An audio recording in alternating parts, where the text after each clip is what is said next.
Oh, and look at me. I hit the record button for the first time at the beginning, guys. Yay! Yay. I'm glad you did because I've already completely forgot about it. You So see, I'm like, it's because I uh, wrote the sticky note that's like, turn on recording, use those visual supports. right? Oh, That would be a stimulus prompt, right? Because it's on your yep. computer. Yep. Sure would. You got it. Do we want to start, and the folks who come in a little bit, they can watch the first few minutes Yep, and we can do that. All right. Hi guys. Welcome to our continued training of Essential for Living. Really excited to kind of dig into this kind of section with you. I've asked Lynn to help me with this part of the training because she is the expert in this area. So your language pathologists, they're really going to be the experts in this area. So when you guys are doing this portion of the assessment, you guys really want to get your SLPs involved in this. It's extensive. And then there are a lot of alternative methods of speaking that are involved in this. So Lynn's going to kind of go over some of those with you because, to be perfectly honest, as I was talking to her, I was like, I've been in this field for like 14 years now. And going through the book and looking at some of the alternative methods of speaking that he has listed in there, I really had to ask Lynn, wait, what is this? I'm not familiar with this. Like, can you help me? So I've asked her to really dive into these different methods of speaking, so she can kind of go over these with you a little bit, and like based on her experience, what is more commonly used with our kiddos, and where you should, again, really utilize your SLP with this. So diving into this, we have basically in this section, Dr. McGreevy really kind of dives into, I guess, the verbal behavior um, portion of behavior analysis with incorporating, like we talked about, alternative methods of speaking. So there's really a big focus on the speaker and the listener, although he refers to the listener in this book as an audience. Okay, so he kind of talks about how for many of our kiddos or for many of our learners, their primary mode of communication is saying words. But as we all know, a lot of our kiddos that we work with on an everyday basis, they don't say words, or if they say words, it's very limited. They don't have a lot of words specifically that are in their repertoire. So then what we do is we give them their alternative method of communicating, or their mode of communication, which is your speech generating device. All right. So some of the learners that we also typically work with, they may also communicate by writing or typing words. In my experience, I have had some kiddos that have actually like typed words on like a computer, or like even by texting in a phone. Right now, I actually have a client. She can say words, but it's sometimes when she gets very anxious, words are very difficult for her. She can't get them out. So her mode of communication then for me, or with me or with her parent, is to actually like text, like how she's feeling or what's going on. All right. So I know some of you have to leave. So we're going to kind of go through some of these sections really quickly, because I have some activities or an activity that I'd like for you guys to complete and really have Lynn dive into some of these alternative methods of speaking. So with Dr. Greavy, he actually has 46 different alternative methods of speaking that are listed in this assessment curriculum. Okay, so he has specific responses listed, which basically your specific responses are forming signs or writing words. But then there are also non-specific response forms, which could be pointing, touching, or activating an electronic switch or device, such as like buttons, like we call them Big Mac buttons. Excuse me. So those are your non-specific response forms. All right.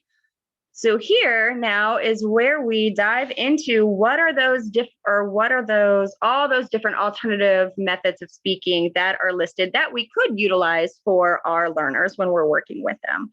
So this is where, Lynn, I'm going to have you now dive into all of the different modes of communication or alternative methods of speaking that you guys typically might use with kiddos. So take it away, Lynn. All right, so here we go. And before we go into, these 46 different things, I want to share a few things that Tiffany and I have discussed over the development of this and the adoption of this curriculum, and explain that she and I are 100% on the same page when it comes to expectations and use of this assessment. And I kind of want to share a story from years ago, and actually, Lauren is going to remember this, because this is kind of what we did back in the day when we were first ABS. We would have kids enroll, and the kids would come in, and they very frequently were nonverbal or minimally verbal. So they needed some form of communication to start learning the power of communication, the power of their words. And the easiest, quickest thing that we could begin to use was PECs.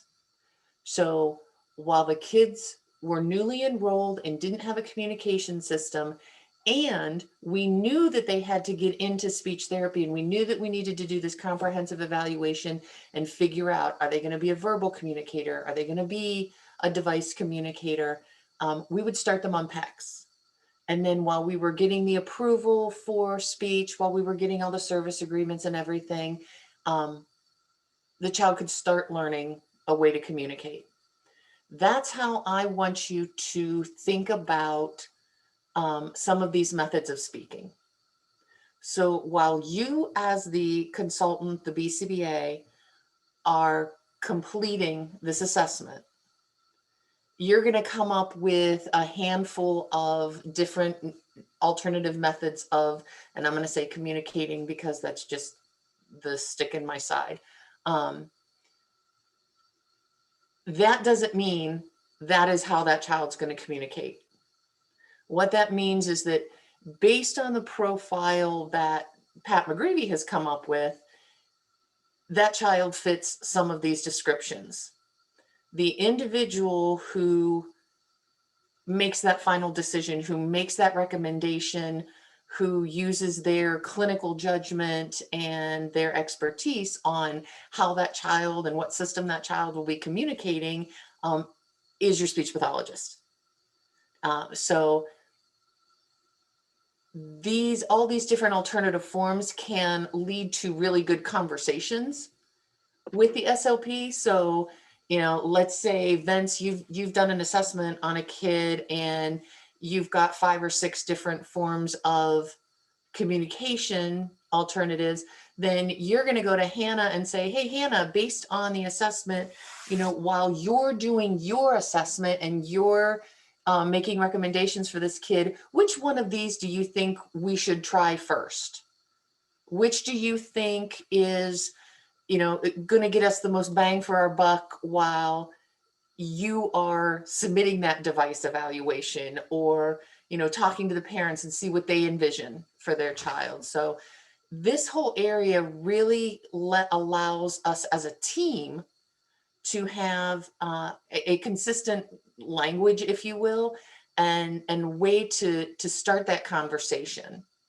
So let's jump into all 46 of these. Like Tiffany said, some of these are seriously old school, and really have kind of fallen out of use. But 1 and 2 are sign language. and sign language, how you think. Now, the difference between 1 and 2 is sign language has different forms, different dialects.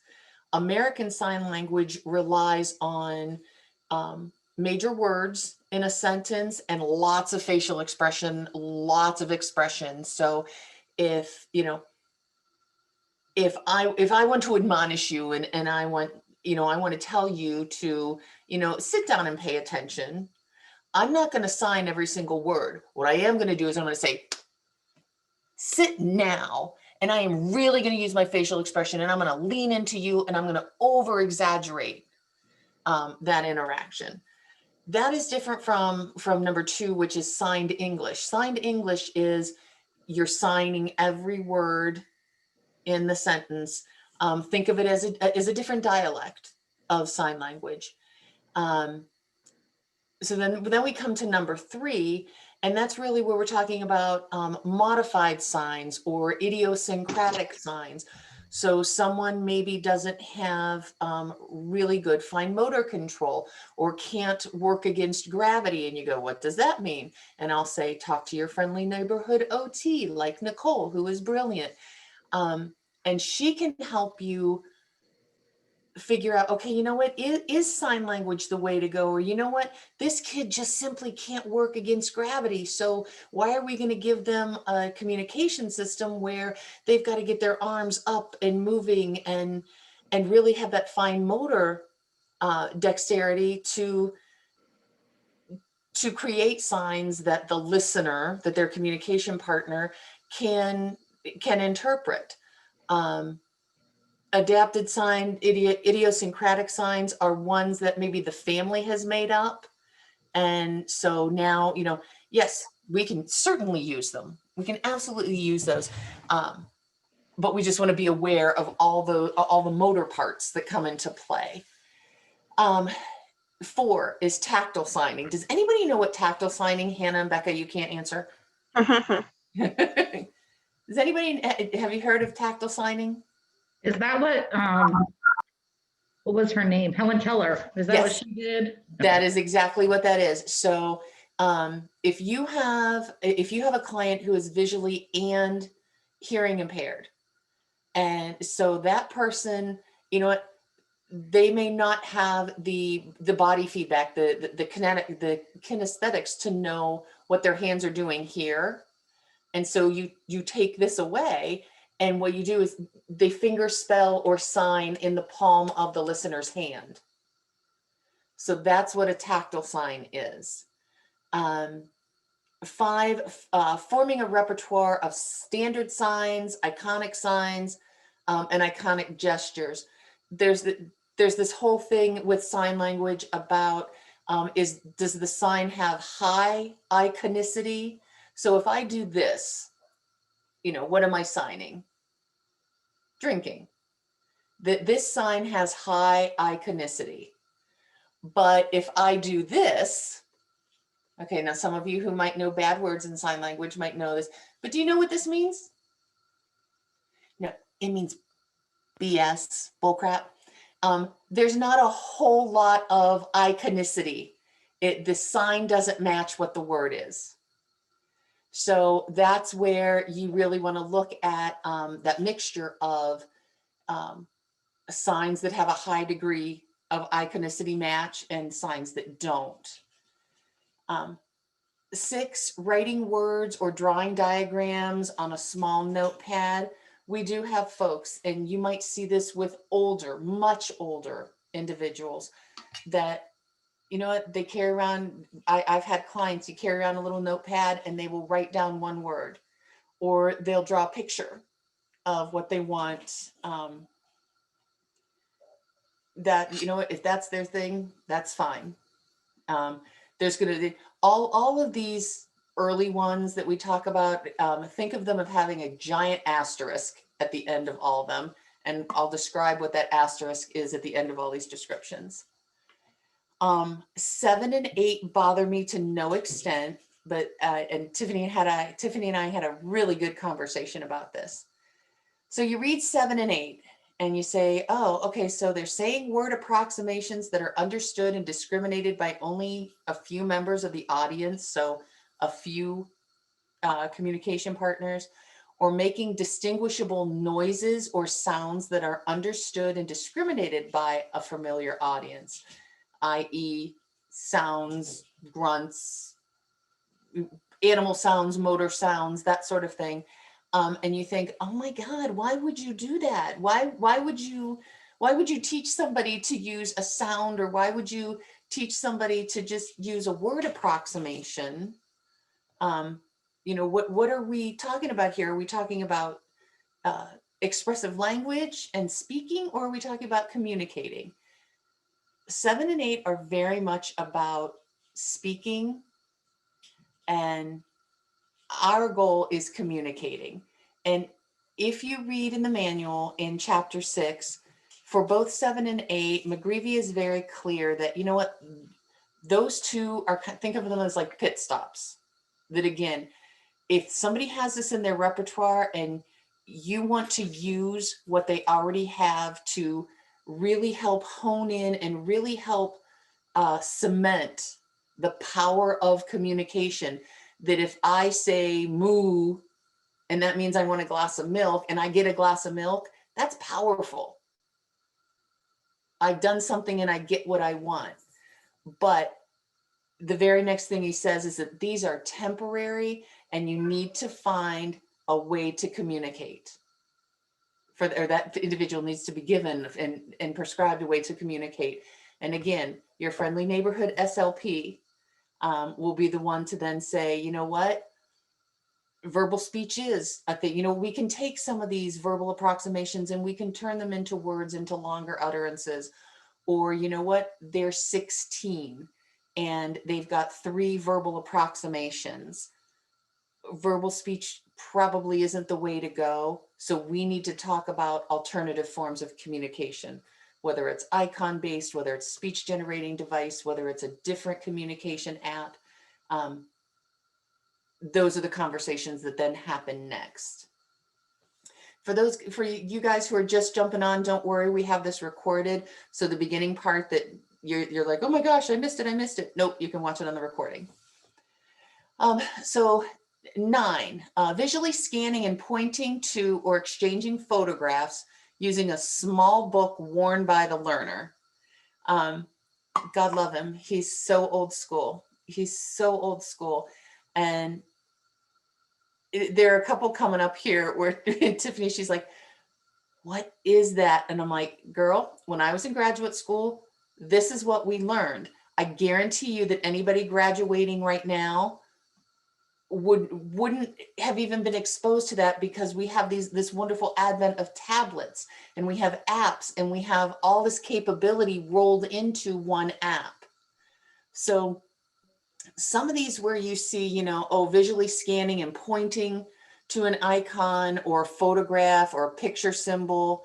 And then later on in here, he actually refers to PECs. The difference between those two is like 9, 10, 11, 12, 13, well, not 13 or 12 or 13, because he's talking about SGDs, but 9, 10, 11, it's like a choice board. The pictures are on there, they point to them. It requires a great deal of engagement by the communication partner. The SLPs can attest to this. You've got a kid in treatment and they're pushing, or they're pointing to a picture. Well, what's one of the first things that we teach them? You better get somebody's attention, because if their back is turned, you can point to a picture all the live long day. But if you don't have somebody's attention, they have no idea what you're pointing to.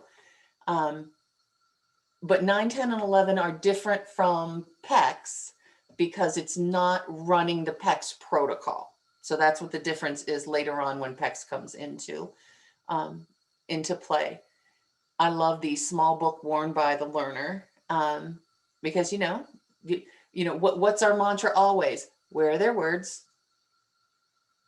They have to have their words with them, whether it's picture based, whether it's device based. And that's where 12 and 13 come into play. So now we're talking about pictures on a small speech generating device. And we have a wide world available to our kids. It can be a dedicated device. It can be a tablet with an app. There's a whole new world of devices that didn't exist when I told Tiffany the story. At the end of my year of graduate school, we were introduced to the very first AAC device that was ever created. It was called a Wolf board, WOLF, like the animal. And it was about this big, and it had 4 buttons across and 4 buttons down. So there were 16 buttons, and it had 3 levels. So you had a total of 48 messages that couldn't be longer than 3 seconds. And you had to record each message. And God forbid if you forgot to switch the level after you recorded the first 16, and then you went back to the first button and you thought you were on level 2, but now you just re-recorded over your first button. So if you can imagine for the rest of your life, you have 48 3 seconds or less messages with which to get across all your wants and needs. And this was first created for individuals who had strokes, and then it was expanded for individuals with head trauma. But all the Prankiromic stuff, the accent and all that, none of that existed. Nothing there. None of that existed in 1992 when I graduated from grad school. And so in 30 years, we've gone to photocopying symbols to now everything you could possibly want to say is held in your hand. So remember that as you read through some of these and you're like, why would I use that if I could give this kid a device? Because the author of this came up with these when a lot of this technology did not exist. So let's go ahead and go to the next one, please. So again, 14 has to do with a speech generating device, but 14 is specifically talks about that device is attached to the child's mobility or position device. This is something where we were really going to have to rely on our OTs as well, because if we have somebody who is in a wheelchair and has limited motor mobility, yeah, the SLP can tell you what's the best language system from an organization system, but then we need that OT to talk about, you know what, they can cross midline visually or they cannot. They can reach, they can't, they can reach this long. You need to keep something at a certain, angle for them to visually scan. You need to keep something at a certain angle for them to reach. So, when you do this assessment and if 14 pops up as an option, then you automatically know, okay, who do I need to talk to next? Who do I need to bring in on this conversation? 15, 16, 17, 18, 19, all talk about, no, 19 doesn't, 18, all talk about PECs. When we talk about PECs, we talk about running the PECs protocol and running that with fidelity. We will continually have PECs trainings so that as we have new staff come in, we want to make sure that everyone is running that protocol with fidelity, because it's important that anything we do, we do the way it's intended.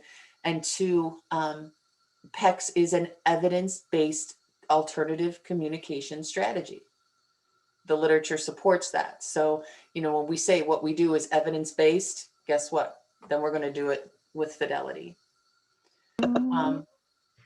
Hey, Lynn, sorry, I have a question. Yep. So for AMS 18, it says scanning by touch and selecting items or miniature items attached to an object board.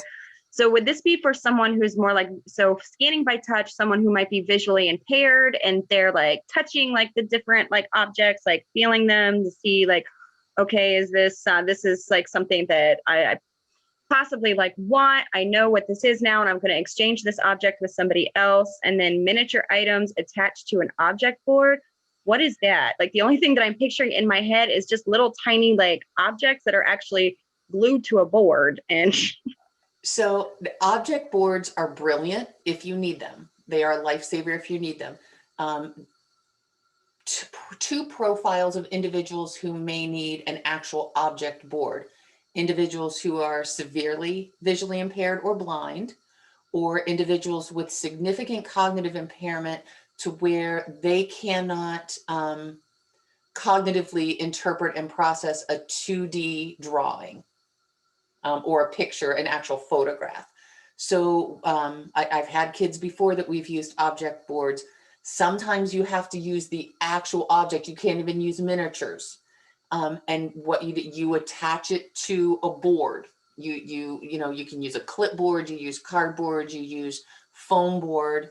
Lauren, remember the kiddo that we made the blocks because he had such fine motor issues that he had to grab that way. But object boards are for individuals, especially when it's the cognitive piece. You're not going to have 30 objects on a board. You know, you might have 4. And it might be a miniature commode, and it might be a miniature cup, and a miniature bed, and a miniature cookie. But it's going to be things that are highly, highly important to that individual.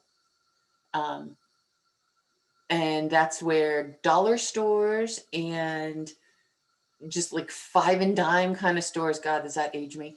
But where you find all those little miniature type things. This was such a popular method that, again, when I was in undergrad, we actually had to create an object collection. And so I went to the hardware store and got one of those, you know, you put all the little screws and nails and all that kind of stuff in. Got one of those. It's still in my basement. And for every phone, we had to use it in our articulation class, and we had to use it in our language class. For every phoneme, every sound in the American phonetic or the international phonetic alphabet, you had to have at least 5 objects. And so you had to go shopping and find, so Barbie toys are great. But yeah, I still have that, and it's all little miniature objects, and that could be used for an object board. Also could be used for articulation therapy. So that's with the scanning by touch. So, you know, somebody's running their hand over these few objects and then they grab it, or they just touch it, they stop on it. That's what 18 is. 19, visually scanning and touching photographs using a large speech generating device that contains 20 or fewer messages or requires another person to change templates. We simply, okay, I don't want to use that big of a brush. We don't use those the majority of the time. This could refer to there's a very simple speech generating device called a GoTalk. And for a GoTalk, you do need someone to change templates. Back in the day, there used to be devices where, okay, this was your first overlay and you could use that. Okay, now I have to change it to another level. And I, as the adult, have to take this overlay off and put another overlay on. Nobody uses those anymore. Again, technology is our friend. So if you're doing an assessment and 19 pops up for a possibility for your kid's profile, just know that technologically wise, we are beyond that. Now we're getting into kind of expansion of the use of speech generating devices. It's very interesting that all these are listed as different options because everything on this page can be incorporated into all of the devices or the communication apps that we have today. So visually scanning and touching picture symbols with printed words using a large speech generating device that contains 20 or fewer messages and requires another person to change the templates. So that's just a number. That's the difference between 19 and 20 is, do you have more than 20 symbols or less than 20 symbols? Our technology today with our communication devices and our apps is we have this wonderful thing called Vocabulary Finder. And you can change the number of icons and pictures or words that are available to a child as you're learning. They learn more. Okay, now you open more. Visually scanning and touching printed words using a large SGD. Again, we used to have, oh my gosh, I feel so old. We used to have devices that would just have words and you'd push it and then the word would come out. And now that's all incorporated into a device. So a kid hits the icon and you can have the picture on there, you can have the icon on there, or you can just have the word on there. You know, think about if you're working with, you know, in a different life, you're working with an individual who is 40 and they've had a brain injury and they need a short-term, an alternative form of communication. You know what? They don't want all the board maker little cutesy kid symbols on there. So each one of those buttons just has a word on it because they can read, but that's what this is referring to. 22, visually scanning and selecting photographs on a large SGD by touching the screen or by using one or two switches or eye tracking. There are kids who have significant, and I hope you guys know when I say kids, I can mean somebody who's 2 or somebody who's 30. Well, not 30, but 22. I refer to everybody that we serve as kids.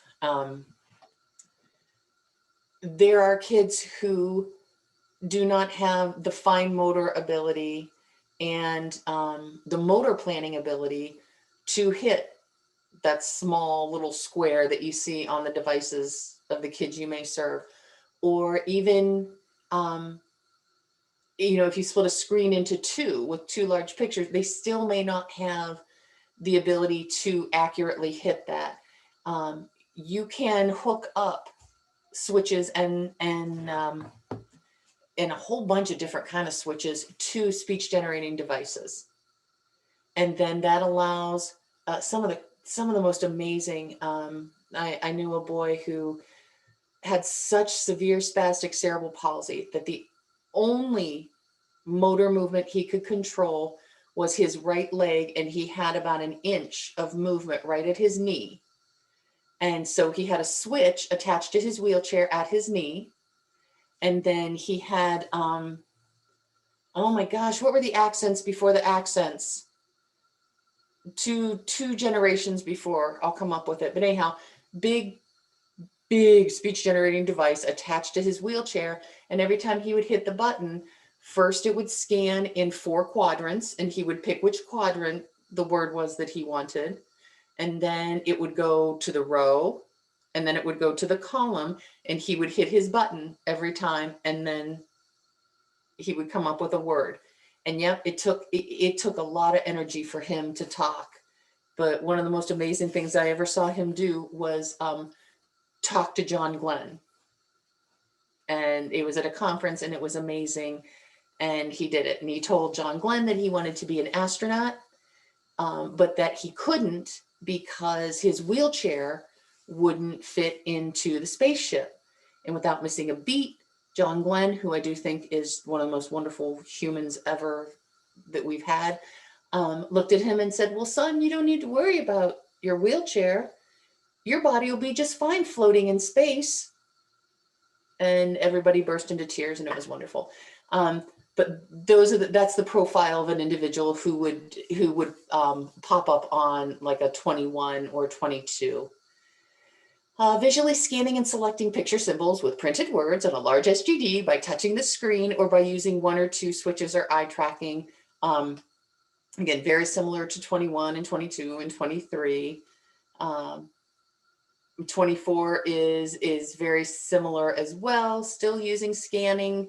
The difference between the first two and the last two, you're using pictures or you're using printed words. Again, all of our devices, we have the technology now that those icons can have a word on them or not have the word on them, or just be the word. 25, typing words with a small electronic device. Tiffany and I had a good laugh about this one.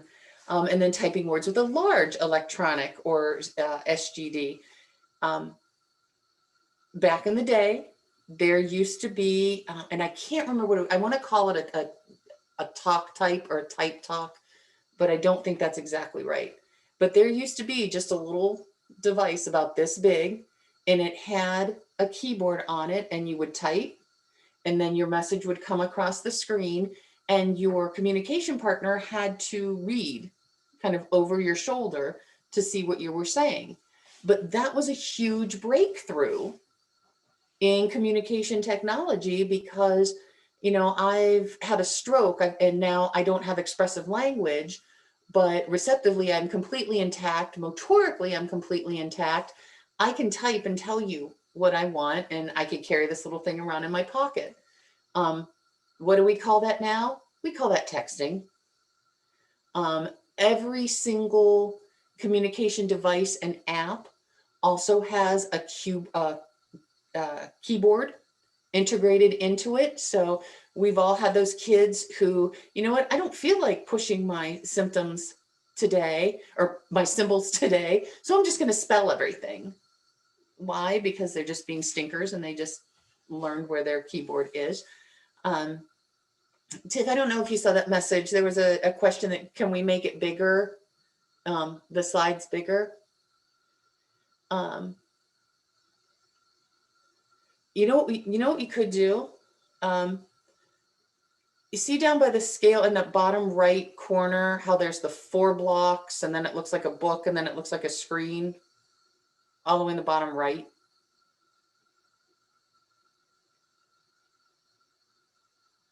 Yeah, go. Hang on, wait. See to the left of that scale how there's something that looks like a projection screen? Yeah, click that. There we go.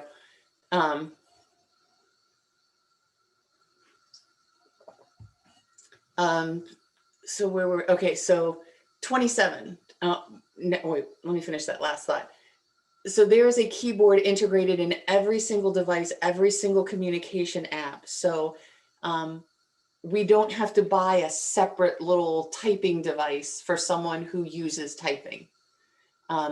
There are apps, you know, I know you guys have heard of Proloquo, and you may have the most experience with Proloquo and the picture symbols.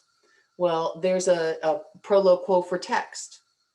And we have one person who is at the Newmarket building that is what she uses. And there's word predictions. So if she wants to say the sentence, you know, the cat is orange, as soon as she presses T, then like 10 words will pop up that all begin with T. And so it's a shortcut, and she can hit the, and then she presses C and cat. Or she can just spell it all out. The cat is orange. Then she hits that little button, and then it talks. And that's the biggest difference between the old school little typing machines that you typed in it, but you had to have somebody in your space and reading over your shoulder to know what you were saying. Well, now these devices have voice output. So now these next ones, looking at and selecting items presented one at a time. These are for folks with some significant cognitive impairment, where we really need to work in a field of one. So that's where these come in, touching and selecting items presented one at a time. And you say, well, what's the difference between 37 and 38? Looking and selecting is different than touching. You know, if we can get somebody touching, then we move from, you know, 37 back in the day, we would call that an eye gaze board. And again, you know, I have set up systems 100 years ago using a piece of plexiglass, and it has a circle cut out in the center because that's where your face goes. And so you can watch the person's eyes, and then you have icons or pictures all around, and they're looking at 12 o'clock, 1 o'clock, 2 o'clock, 3 o'clock, and then you know what they want. If you've got, there are folks that is what you have to do, that eye gaze is the way that they will let you know how they're communicating. But then we have other folks who they might have to scan and then touch it, scan or listen. If you've got someone with a visual impairment, Dynavox is now Tobii Dynavox. The Tobii part of Tobii was a device years ago that it would scan, and it would auditorily scan. So it would say, you know, bathroom, eat, mommy. And when you heard mommy, then you'd hit that button. And that's how you knew what the child wanted. It would repeat again. But again, this is some old school stuff. Listening and selecting spoken words presented one at a time.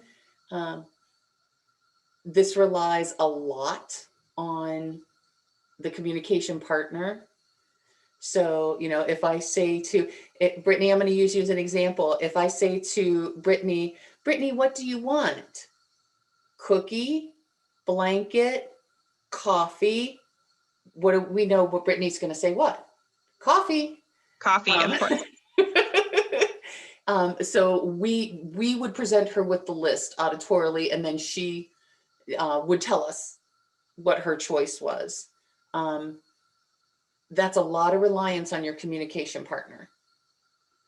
And again, with the technology of devices, we can teach communication so much better. And we can teach our folks to be so much more independent. I dislike 41 and 42 more than I can say. Listening to "do you want?" and a gesture to indicate yes or no, or listening to "do you want?" and activating a switch to indicate yes or no. There's a whole world of switch activated stuff with multiple levels. There are individuals that, yes, we need to use those. But again, the majority of our kids and the majority of the folks that we are going to have come through our door are going to be appropriate for a device, even if that device needs to be stripped down and taught at the most basic of levels. The device has the capability to be modified that way. I understand from a very functional standpoint that asking "do you want?" is important, and you have to meet the person where they're at. "Do you want?" turns somebody into a lifelong responder. So I just think we need to be aware of that. Reaching, pointing, gesturing, or gazing toward items or familiar locations for items. Think of your littles that, you know, really have a poor gesture repertoire.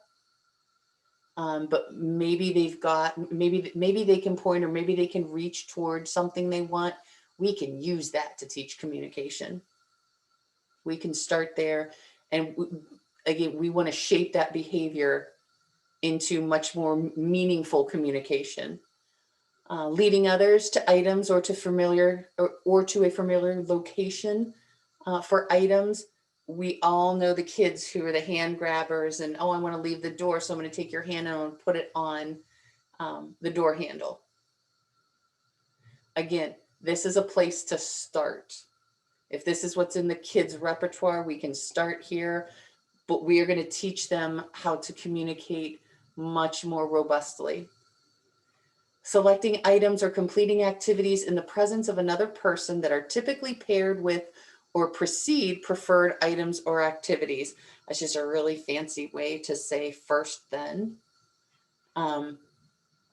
But again, these are things that we use in our typical instruction process.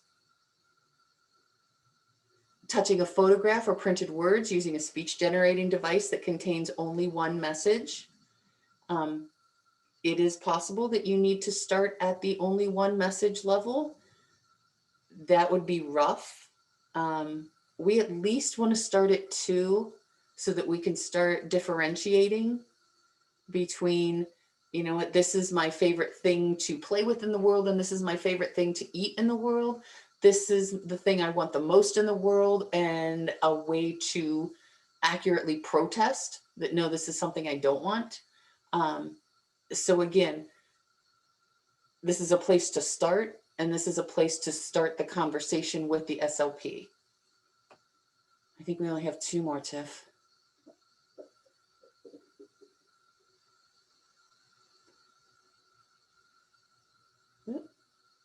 Where did 47 and 8 go?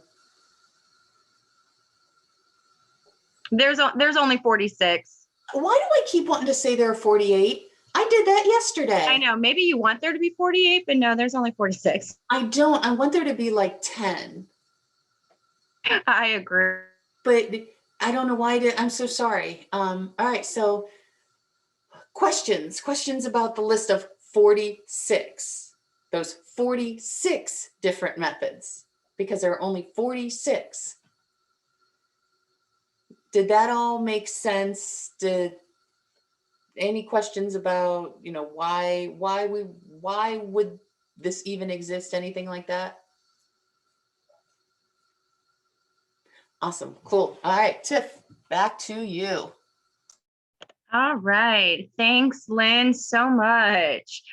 All right. So going through this, as we now move on to more of the assessment. So now that you guys have got to hear basically about all of the different methods that Dr. McCreevy has listed in there for communicating, we're going to move on to actually doing the assessment and how to tell if your alternative method, whether it be a primary mode of, I'm just going to say mode of communication, because it's easier for me to say that than saying alternative method of speaking all the time. So when I say mode of communication, guys, please just know that I am talking about the alternative method of speaking. All right. So looking at how to tell if the chosen mode of communication is actually effective. And when we, like I said, when we talk about mode of communication, it could be either like primary.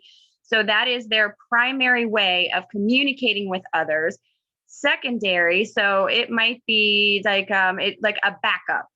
So they're still working on being able to use like verbal language, but they still may need some type of backup form of communication to be able to communicate with others. Okay. So as we're doing these assessments and trying to figure out which mode of communication is the most appropriate for them, there are things that we have to take into consideration for them. Things that we need to look at, and again, take into consideration is specific sensory skill and also behavioral repertoires. Okay. So when we talk about sensory, this is where, again, your occupational therapist will also be very, very helpful. So we want to look at as an overall team approach when we're trying to determine what mode of communication is the best one for our learners.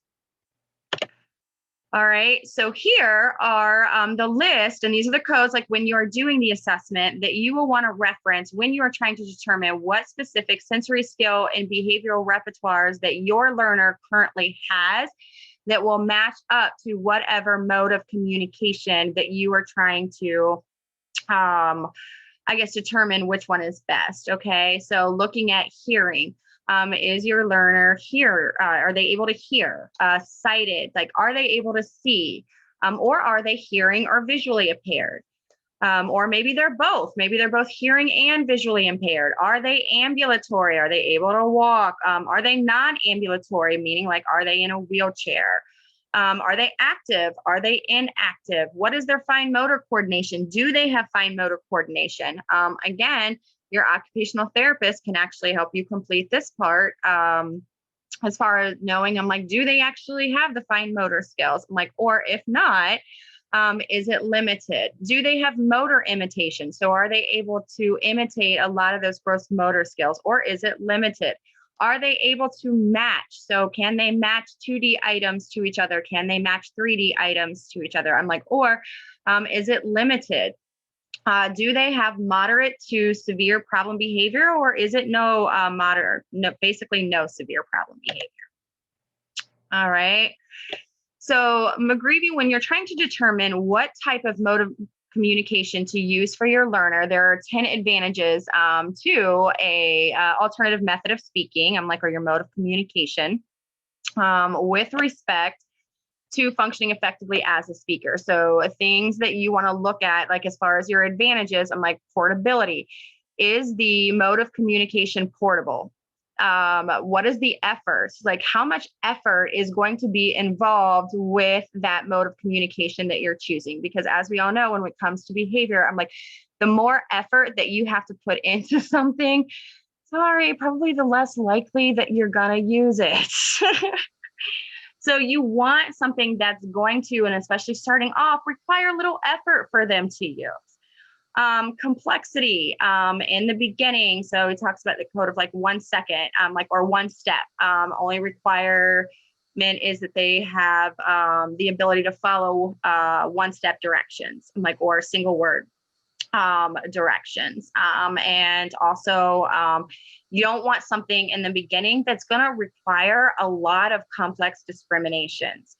So especially with our learners, as we know, that's something that they have extremely hard time with, being able to discriminate between different things, not only generalization, but also discrimination. Like they can't discriminate, a fork between a spoon, or a plate between a knife. So you don't want something in the beginning that's going to require them to do a lot of discriminating. And again, I think that also ties back into the effort, because that's going to require a lot of effort. And the more effort that you have to put into it, the less likely they're going to use it.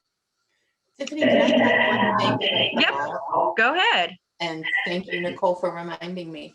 Our OTs can also assess that visual component, and they've got assessments to do that. They're also looking at additional assessments. So, if that comes into question, is it discrimination based on cognitive ability, or is it discrimination based on visual ability, visual processing? Your friendly neighborhood OT is the person to help. Yes, thank you. I'm a big Spider-Man fan, so I Yes, excellent point. Okay. So moving on to what we determine with communication skills. So again, with your mode of communication, you want many requests to be able to be easily conveyed. So a lot, I don't know about you, but a lot of our learners that we're working with and work on communication, they only have 5 different things in their repertoire that they're able to communicate. Well, that's not good enough, because think about how many things, that we're able to communicate with each other that we want or we need. So we want them with this mode of communication to be able to pick up on and demand or request for as many things, or even information. So your items, activities, information, we want that to come with ease, and we want them to do very many of them. All right. So many items, activities, people, and places can be clearly named or described. So these are your tags. So we also want your tags or your labeling, being able to label items. We also want those to come into play when we're working on your mode of communication with your learner. Also being able to answer questions. Can those answers to questions, can they be clear, and can they easily occur? Also, with the mode of communication, can conversation easily occur? Can reading be taught? And can requests be conveyed in the absence of what is being requested? So basically, that's just another way of saying that the item isn't present in their environment. Can they request for something that isn't present within their environment? Okay. So there is, when we're looking at advantages, also with the mode of communication, looking at also, again, as we're going back to your verbal behavior with your speaker and your listener. So the speaker can be understood by a large audience. So that is with the mode of communication that you're trying to figure out, is this mode of communication something that can be understood by a large audience? So like basically like more than one person. Okay. Also with caregivers, parents, and peers, we want to be able to use this mode of communication where everybody can understand what it is that they want or they need. Okay, so selecting your alternative primary method of speaking. So Lauren actually shared this with me. Thanks, Lauren, because this is awesome. So within the assessment book, there's a little transparency that you can kind of use when doing this assessment, but the problem is it doesn't line up. It's too big.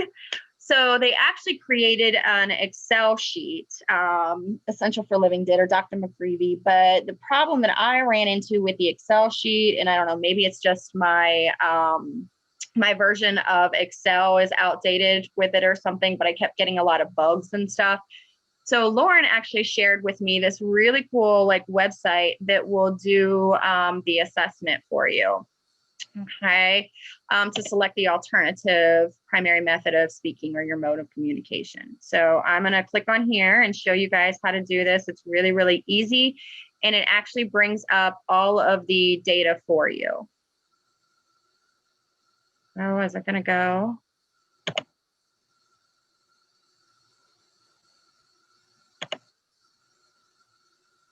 All right, I think I need to stop sharing really quick, guys. Sorry. And yes, let me piggyback on that, Lauren. Thank you for sharing that link. On that spreadsheet, the assessment one where you can put in like your learner's profile, and then I've got a link to the actual EFL Excel sheet that Tiffany was talking about. I'm going to take that out and put the link in for that website because it's not as glitchy, or it's not glitchy at all. The one on the EFL can be kind of glitchy. Okay, well, mine's being glitchy right now too on my slides. Okay.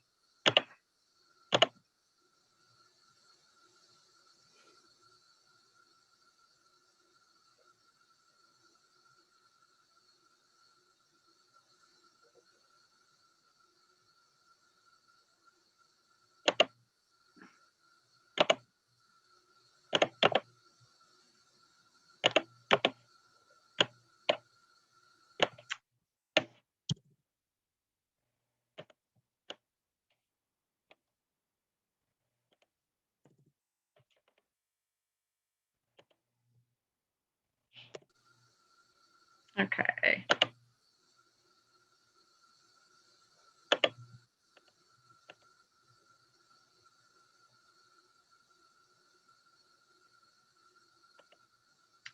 Sorry, guys.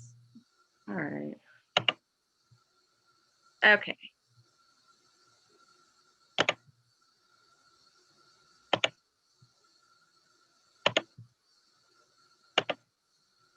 All right, here it is, finally. So it's just a website. And all you simply do is scroll down here. And you just click on whichever one of these skills aligns with your learner. So for example, if my learner is able to hear, I'm going to click that they have hearing, that they are sighted, they can see. I'm not going to click either one of these, hearing impaired or visually impaired. I'm like, because they are able to hear, they are able to see, they are ambulatory.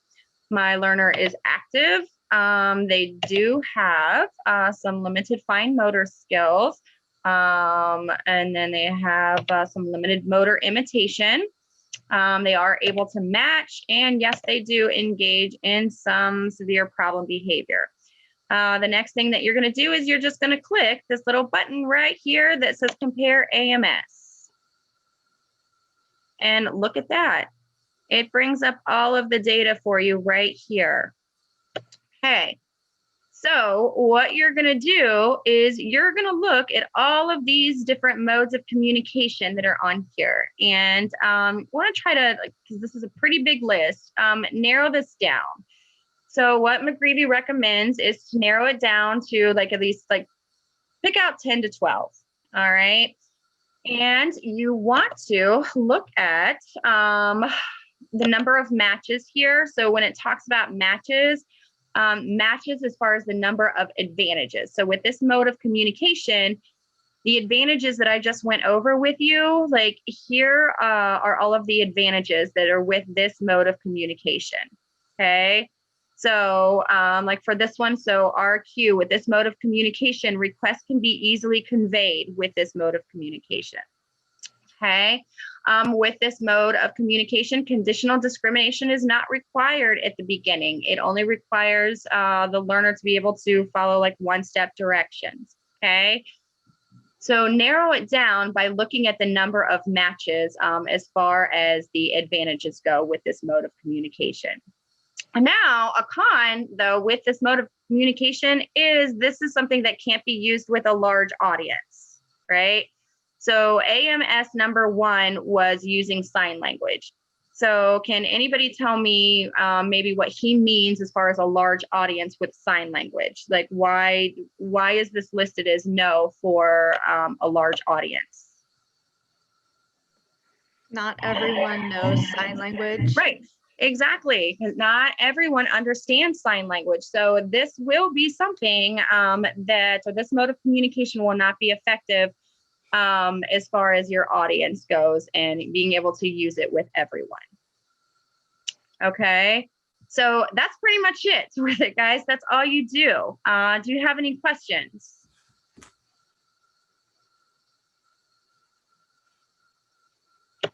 No questions? Everybody good? Okay, well, I know we have 5. Oh, somebody have a question? No, I was saying not yet, but we probably have to dive into it. Okay, so I think we have 5 minutes before everybody needs to go. So what I wanted to do was I've set up breakout rooms.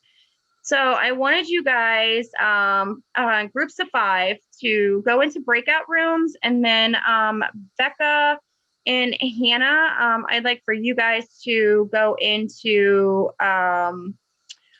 one of the breakout rooms, and I would like for you guys to kind of all consult on this, like all collaborate on this. So pick a learner, and you guys can just kind of decide who wants to do it with your learner, complete the assessment portion of this for your mode of communication, and then just discuss with your speech language pathologist that is assigned to the room.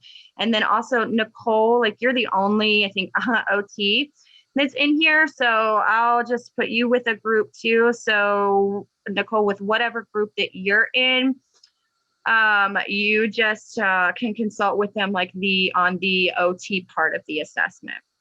So for your assignment, just go in, do the assessment, and just relay your data, what you found from the assessment for your learner, and discuss like your top 10 or 12 that you've picked out, and narrow it down. So, and then I know, like I said, some of you guys have to go, so that's okay. And then if you need to go, that's all right. So take about 5-10 minutes, actually take about 10 minutes to do this, and then come back to this room. And I think, Becca, got you in one, okay.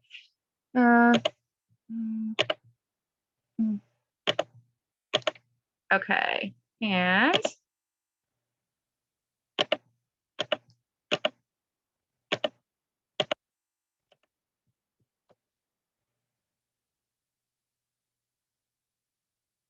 okay.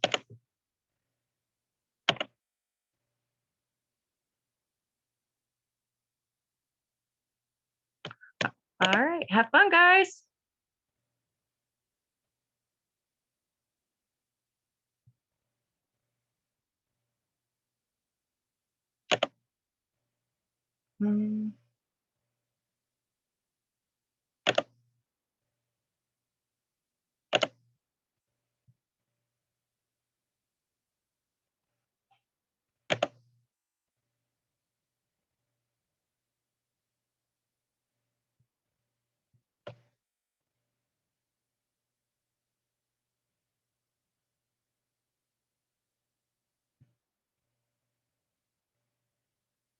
Hi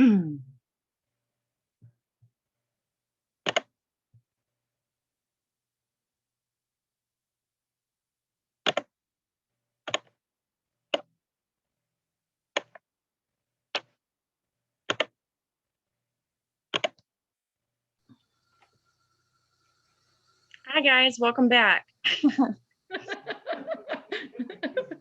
How did the breakout rooms go? To be perfectly honest, like that was the first time I've tried that. I played around with it a little bit before I did it. How did it go? Was it easy to get into the room? Okay, awesome. Yes. Okay, Ben says he likes yay! it a lot. I did. Wait, what, Lauren? Ben says he likes it a lot. He can't talk. It echoes. Oh, okay. Okay, great. Yay, I didn't screw it up. I'm so happy. I'm like, I really thought I was like, because I've never done the breakout rooms before. And I'm like, oh, okay. Like, did this go okay? But question, I do have a question for you guys. Did you guys all end up in one group?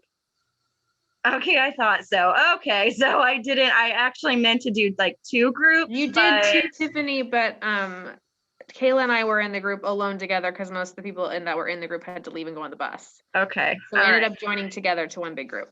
Okay, okay, good. All right. All right. So how did it go? How did the collaboration go? Like how did the assessment go? Anybody need some feedback on it? Yeah. Could have probably used a little bit more time because I'm the only one that got to go. So we didn't really get to finish talking, I guess, about that, but otherwise it went well.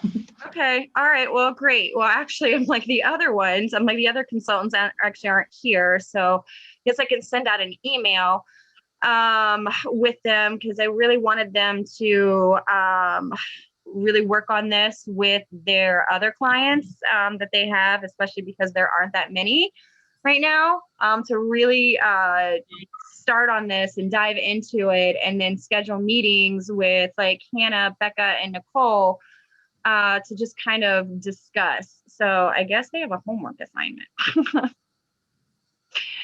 So I will get that out to everyone.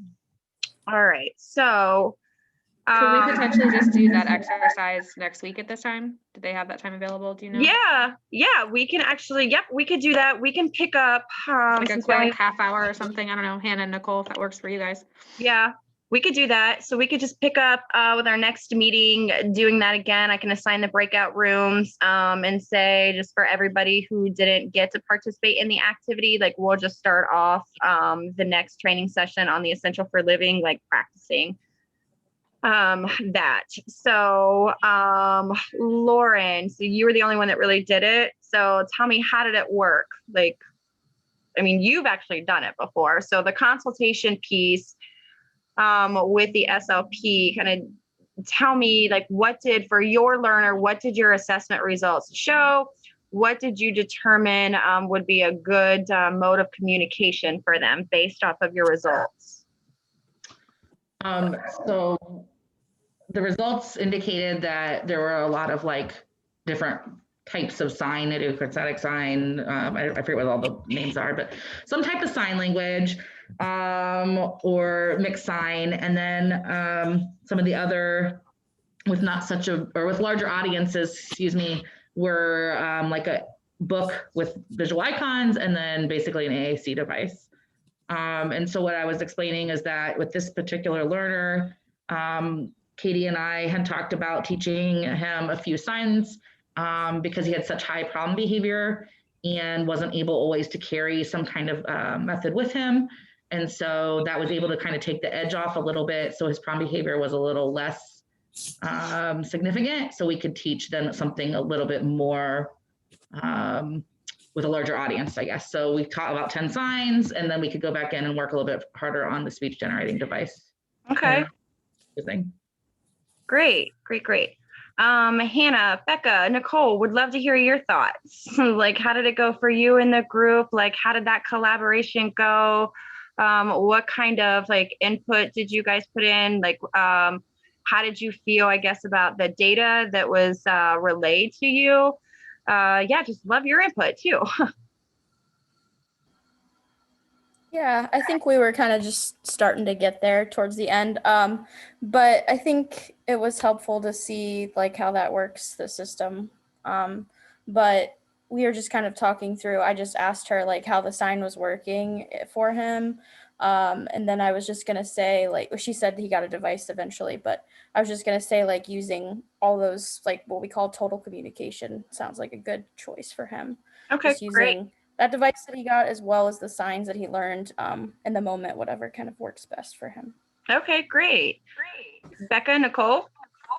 From like the OT part, it looked like he had like all the fine motor and the motor skills that he was able to complete the task. So that was working for him since he's able to do the sign language and do everything motor wise. Great. So now how do you guys feel? How do you guys feel so far with what we've learned about the assessment as far as getting comfortable with implementing it? So like the quick assessment with your learner, as well as the determining a vocal profile. And now that we've got the selection of mode of communication. So how has that been going for you guys? I think for me, it's memorizing all of the abbreviations and acronyms because when I look at it, it's just a lot of letters. Yes. So I think that's something I need to like make sure I know. Need flashcards. Yeah. I do too. And trust me, we haven't even got into the actual like full like skill assessment part of it. So you think that there is a lot of like abbreviations now. Wait till we get to the skill assessment. Like you kind of feel like your eyeballs are starting to cross together because of how many there are.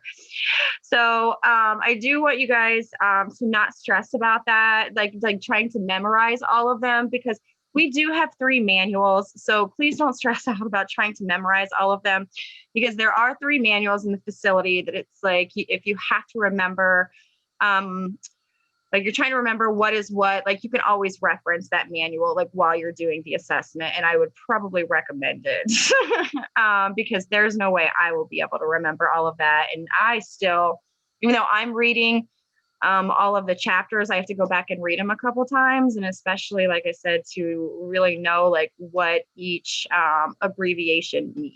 So please don't stress out about that. Like there's 3 manuals within the facility that you guys can reference. Okay. All right. Well, it is 2:28. Man, I feel like we always need more time. There's never enough time to get through this stuff. We have about 2 minutes left. So I just wanted to end to make sure, like, was there any questions that you guys have had so far? I have one. Yes. Sorry, I didn't know if you could hear me. Yeah. So we were talking about determining like if this assessment would be appropriate based on our learner's age and whether we're going to go the VB-MAP route and things like that. Is it possible, or is it, I guess, suggested to even just do the vocal profile and the AMS for kiddos that are maybe younger, that we don't know if we're necessarily going to be doing this entire assessment with because they're so young? Or is that not recommended? You know what I mean? Or is that something that could be useful? He really didn't mention specifically in there, but I'm like in there is like as far as using it for, you know, learners that are, you know, maybe they're like still that are early learners and you're still working on the VB-MAP with them. And they're actually acquiring skills like within like the milestones of it. He really didn't mention anything about that, but I don't see why it wouldn't hurt. Like that you could do it, Lynn. Like, Well, that's, what are your thoughts? you know, Lauren, you kept using that phrase, you know, kind of take the edge off, give him something to use while, you know, we were waiting on his device to get here.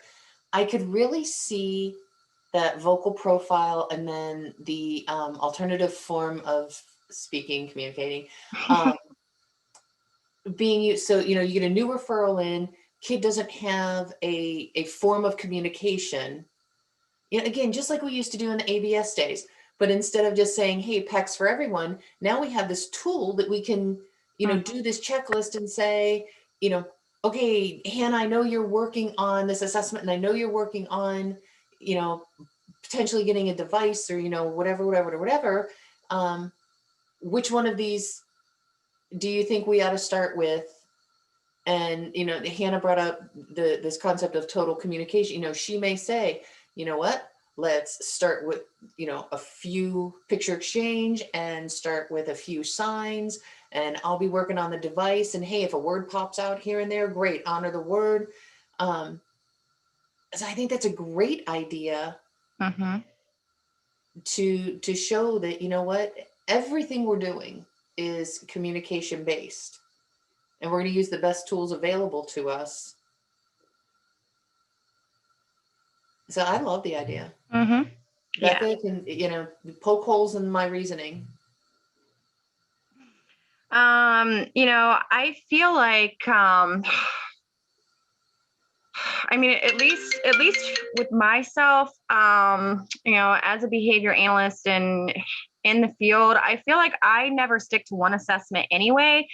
I use a collection of like multiple assessments because it really gives me a good idea of where my learner is at, as well as skill wise. I'm like, it's just like good IOA too. So like just good inter-observer agreement, at least within myself, just using multiple different assessments. I mean, even if that means like taking a piece such as that vocal profile, and in that alternative method of speaking and combining it with like the other assessment tools that you're using, I just think that that's just, I mean, that's good practice anyway. So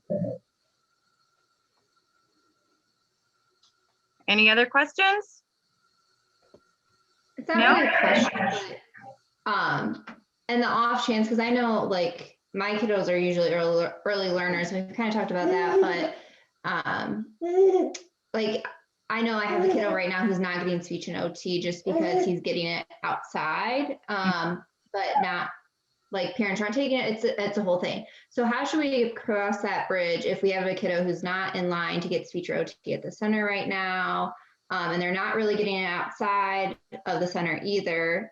Should we just kind of make our best judgment as the BCBA or consultant on the case of the best alternative method, or should we kind of loop in our speech and OT and just kind of get their input quickly if they're able to?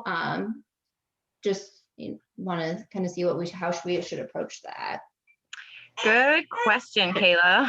So we are never going to leave a kid hang out there to dry, you know, because, you know, whether it's funding or access or parents need to do something.